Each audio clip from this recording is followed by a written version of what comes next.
Thanks for listening to Hustle and Heart. I'm your host, Edie Weintraub, and today we're talking to Mei Lin, co-founder of Honey Bubble and the Consulate. Lin, thank you for being here. Hi, thank you for having me here today. Well, for those of you who have not had the pleasurable experience in stopping into your bubble tea shop or your restaurant, could you tell us a little bit about yourself? So my name is Lin, Mei Lin. I'm co-owner of Consulate and Honey Bubble. And I moved to Atlanta 13 years ago, and I met my husband, and he is interior designer, and we create Honey Bubble 11 years ago, and we create a Consulate restaurant 8 years ago.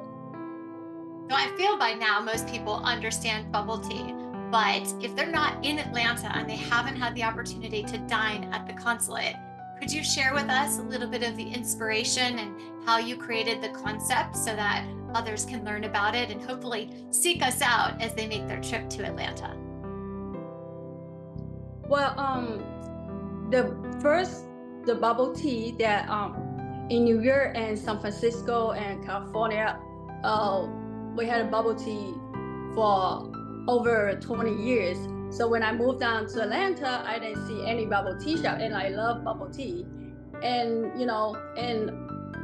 we create the bubble tea, which is in my way and my recipe, and we bring a best ingredient quality to our bubble tea shop, and we introduce to all the new Atlantans to get to learn and get to know what is the Asian, bubble tea with tapioca pearl, and we use the best ingredient, and we provide three different. Before we have 5 different milk. Now we cut down to 3 different. We offer 3 different milk: whole milk, coconut milk, and soy milk. And you can pick and choose. You can kind of like create your own customized bubble tea instead of like a lot of other bubble tea shop, which is they already pre-mix their product. So when you come to the Honey Bubble, and you kind of like come to the different type of bubble tea that you can make your own flavor. You can mix and match different flavor and choose your different milk and choose your, we brew teas every day from tea leaf, which is that I think we the only one in Atlanta that you can pick green tea or black tea or decaf or herbal tea for your bubble tea. Yes. You have the Consulate So the Consulate restaurant, which is, we both, me and my husband, both New Yorker, and in New York, and you see all different international cuisine in one block, it's very convenient for us to pick and choose which restaurant that we are going to. But in Atlanta, it's kind of like, we haven't find any that type of restaurant, and it's so spread out. So I'm a vegetarian, and my kids has allergy with seafoods, and then we have a different culture, different type of food.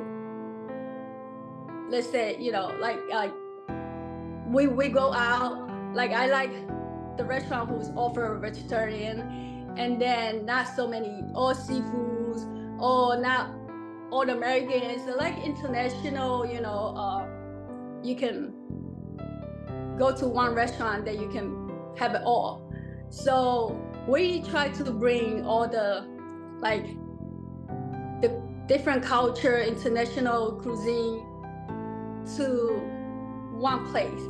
So we create the Consulate, which is that you can travel all over the world in one place, and literally, to find your cuisine and enjoying it.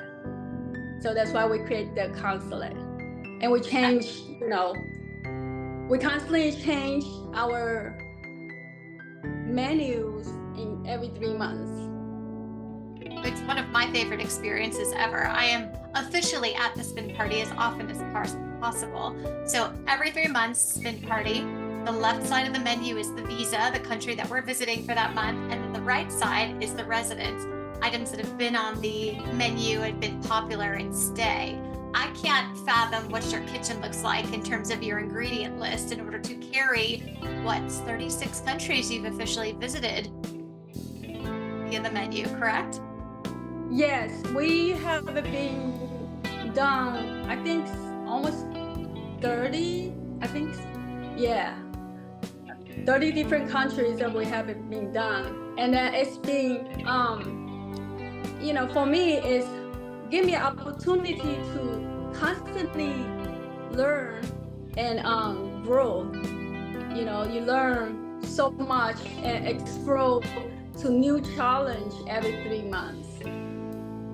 Well, what I am most inspired by is that you didn't originally orchestrate for yourself to be in the kitchen. So I think that is a huge accolade for you to step into that role and to take ownership of coming up with the new menus every 90 days. So walk us through a little bit more about that experience.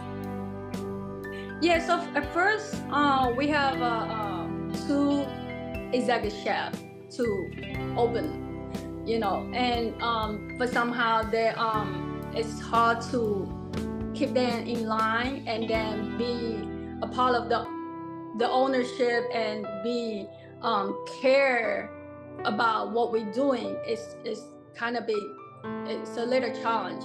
So I decided to take over the position after we opened 3 months. So it's been a huge challenge to me because I am self-trained chef, and I have passion in cooking, and I know a lot of foods, and I started cooking when I was kids, and it gave me a lot of challenge, and I'm passionate about what I'm doing, and I'm sure that I will deliver the best quality and the best care and put in the most effort to deliver it to our guests. You could definitely see the love and the passion come through in the variety of flavor profiles. I know I was there with you recently and brought in a guest that was visiting from Chicago, and they were trying desperately to guess, the seasonings and the flavors, and they were good at some, but I think they needed some help on others. So it's fun to again teach through the food and get that feedback of seeing the customers enjoy it. Yes, it's it helped me. So it helped me a lot in a different ways, develop a way in professional and personally. And I realized that the cities needs more international cuisines. It's a lot of great restaurants already in Atlanta, but again, it's not international in one roof. And I put a lot of, I get to see the directly result from of my effort, which is directly reward from the guests, the feedback from the guests, which is incredible, reward from. It's, I just feel like all the hard work and effort is being, it's a huge reward. What I love seeing the guests, and that cuisine is their culture. And so you draw in a huge crowd for certain cuisines because they want to see you truly nailed it. And I have to admit that every single time, you nail it because you dig in, right, to the culture and the people and, unique properties of those foods in order to extract that for the dishes you choose to put on the menu for that country. Yeah, it give me so I have 3 months to learn and to do a lot of research, and I get into thanks social media, YouTube, Instagram. Now you can find all kind of information through social media. So I like to do research their culture, the music, the local people, what they use, it's a lot of information that you can find, from social media. That I appreciate all this YouTube, and I watch a lot of videos. I got a lot of inspiration from all the chefs, even the Michelin chef, the local chef, a home cook, just all a lot of way to learn their cuisine. Then I also bring their traditional original spice to for that particular cuisine that I'm going to do. Yeah, so that's why that's why like when we release the menu from the country, that we always have the people natives from the country and come to try it, and they often say it's bring them back to their country, to their child food. I mean, I was blown away and surprised. Oh my God, I'm happy, That's a great feeling. Yeah.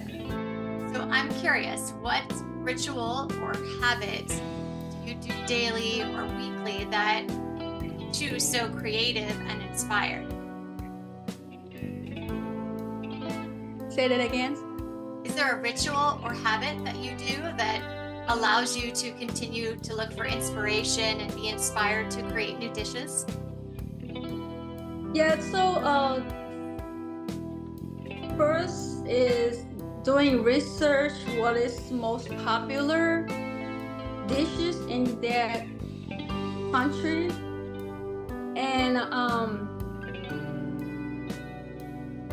looking for their spices, looking and the best chef from the country, from the city,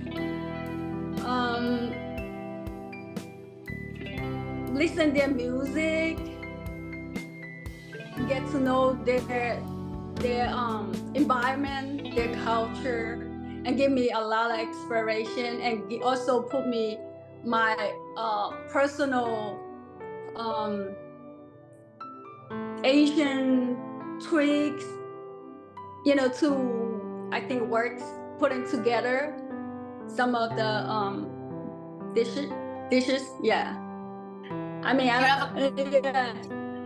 You have a couple of dishes that you're very proud of, right? That maybe you didn't think that they were going to come out a certain way or be received so well, and they've been very popular. Yeah,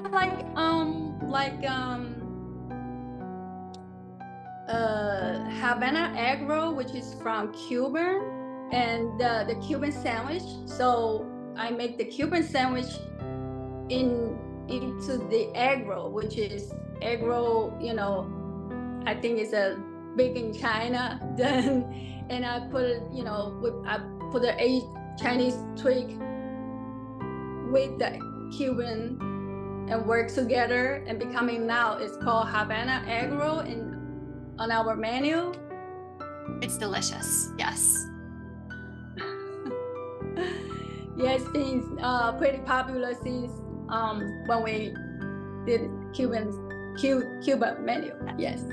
Well, that's fun too, because as someone, gets chosen from the raffle ticket to spin the globe, I love the rule that you land on the US, you spin again. You land on a country you've already visited before, you spin again. You land in the water, you spin again.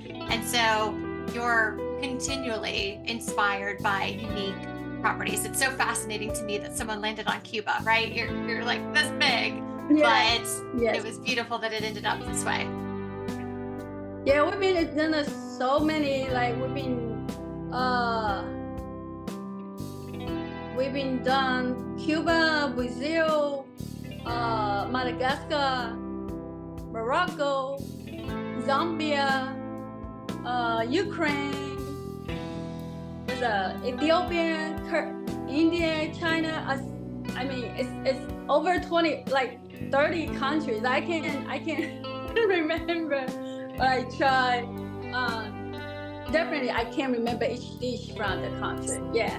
I need some room for my, here, so I can install more new stuff. Of course, yeah. So I'm curious, as a restaurant owner, 2 restaurants, what are some of the challenges that you have in food and beverage? The challenge in the food and beverage.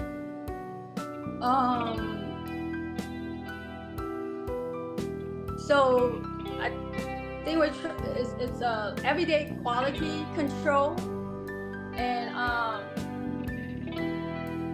try to get best produce, and from everyday, the vendors.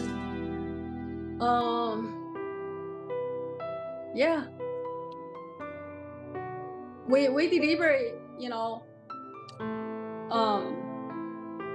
deliver, we deliver the most fresh and most, I guess, most quality, and best for us and for everybody. Well, and again, with a variety of dishes you have, because there's a group of them from a variety of different countries that stay on. I mean, to me, the continued consistency of the quality of the dishes is beautiful to see, because every time, they're there, they're delicious. It's big challenge sometimes to get all the ingredient in one shop, and I often have to go multiple different markets to get all the ingredients, which is this is what we do, and it is what it is. I mean, we have to provide the best, the most traditional ingredient. So that's what we every week routine to go to different markets to get all this stuff. I mean, it's fun too. You get to shopping every week,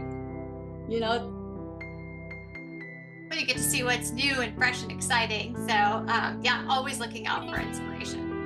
So if someone was looking to get into the restaurant industry, what advice would you give them? Wow. So at first you have to prepare yourself, not have a lot of time for yourself. And you kind of like, you have to put more than 100% if you want to own the restaurant business. And you literally kind of like your mind is working 24/7 all the time, always thinking, always doing something. You don't have day off at first. I'm not saying always, but at least, first couple years, maybe you don't have a day off, you don't have vacations, and you might not have a lot of time for your families, girlfriends, kids, but just have to prepare, for at least 2 years. Once you business established well, and then you can relax a little bit. Yeah, that's what I mean. Maybe take a vacation here and there. Yes. Yes. Yeah. Because you have to constantly put in a lot of, care, time, effort, and money. It's a lot of stuff a lot of things that you have to focus for your business.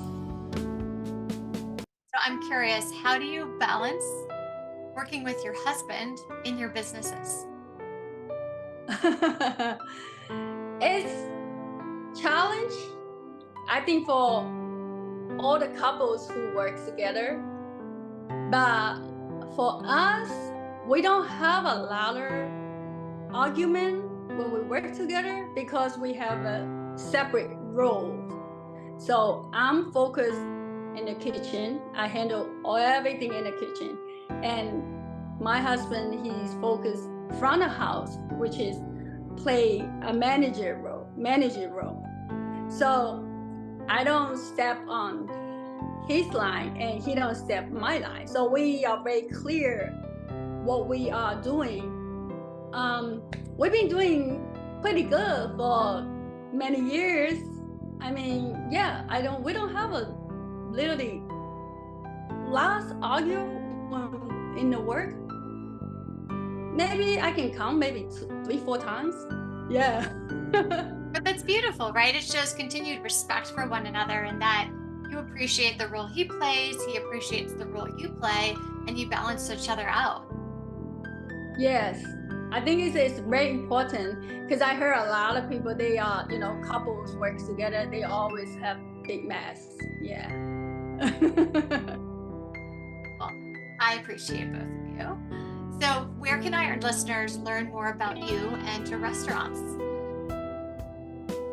So we have Facebook, Instagram, social media or you can go to our website, the Consulate Restaurant Atlanta. There you can find our every 3 months future, different countries, and you see a lot of our galleries about the restaurants and the cuisine, focus on what cuisine. You can find Honey Bubble and Consulate Restaurant on Facebook and social media and Instagram. Yes. Well, thank you so much, Lynn. It's been a joy chatting with you this afternoon. To our listeners, thank you for tuning in. Until next time, keep savoring the flavors of success and stay hungry for more stories from the leaders and innovators in the culinary world. Thank you, Edie. Thank you, Hustler and Hearts, for having me here today. My name is Mei Lin, and you are listening to Hustler and Heart.